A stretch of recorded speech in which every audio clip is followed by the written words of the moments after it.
bienvenue dans Animation pour enfants. Chut, approchez. Aujourd'hui, ma boîte nous emmène loin, par-delà la mer. Il y a de cela bien longtemps, au cœur des montagnes majestueuses de la Kabylie, en Algérie. À cette époque, les villages étaient reperchés comme des nids d'aigles sur les crêtes rocheuses. On n'y trouvait ni électricité, ni moteur bruyant. Les maisons étaient construites de pierres chaudes et de terre, et le seul chemin pour y monter était un petit sentier de chèvres. C'est le pays des hommes libres, les Berbères, là où la parole donnée est plus forte que tout, et où le voisin est considéré comme un frère. Notre histoire se déroule en plein mois du Ramadan, un temps sacré où le monde semble s'arrêter pour apprendre la patience et la générosité. Mais saviez-vous que chez les peuples berbères, il existe un secret encore plus ancien que le temps ? On l'appelle la Tiwizi. Prêt pour le voyage ? Mon histoire raconte donc le secret de la Tiwizi, l'entraide et la solidarité. Et voici notre héros, Idir. Sous son burnous de laine blanche, il cache un cœur curieux. Idir aime observer son village.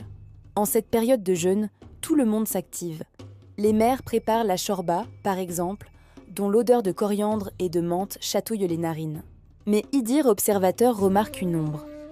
La maison de Natata reste silencieuse.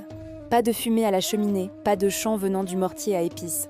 Le matin, Idir va voir Natata et lui dit « Azul », qui veut dire « bonjour » en berbère. « Votre four à bois est bien froid aujourd'hui. »« Mon petit Idir, » dit Natata, « mes jambes sont comme de vieilles branches sèches. Elles ne veulent plus grimper la colline pour ramasser le bois. » Idir sent une petite boule dans sa gorge. Il sait que Natata est fière. Elle ne demandera jamais rien.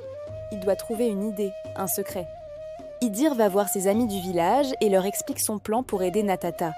Il leur dit « Nous allons organiser une Tiwizi. » Mais une Tiwizi invisible. Pour les Berbères, la Tiwizi, c'est quand tout le village s'unit pour aider celui qui est seul. Mais là, personne ne doit savoir que c'est une aide. On voit les enfants courir dans la montagne.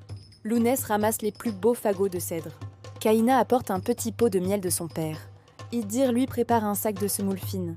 Et ainsi de suite, tous les amis d'Idir s'affairent pour apporter le maximum à Natata. Juste avant que le soleil ne se cache, Natata sort sur le pas de sa porte. Elle s'arrête, pétrifiée.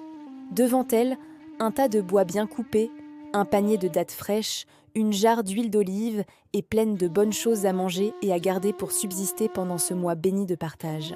Elle lève les yeux et voit Idir au loin, qui fait semblant de jouer aux billes. Elle comprend. Une larme brille sur sa joue, mais c'est une larme de joie. Natata se dit alors « Oui, le ramadan ne se passe pas dans l'estomac, il se passe dans la main qui donne. » La solidarité, c'est ce qui transforme un village en une famille. Et vous, quel petit secret allez-vous inventer pour aider quelqu'un aujourd'hui ? Si cette histoire de Tiwizi vous a réchauffé le cœur, abonnez-vous pour ne rater aucun voyage de ma boîte à secrets. Et pour rester dans l'ouverture d'esprit, allez voir l'aventure de Clara et Amine juste ici. À bientôt.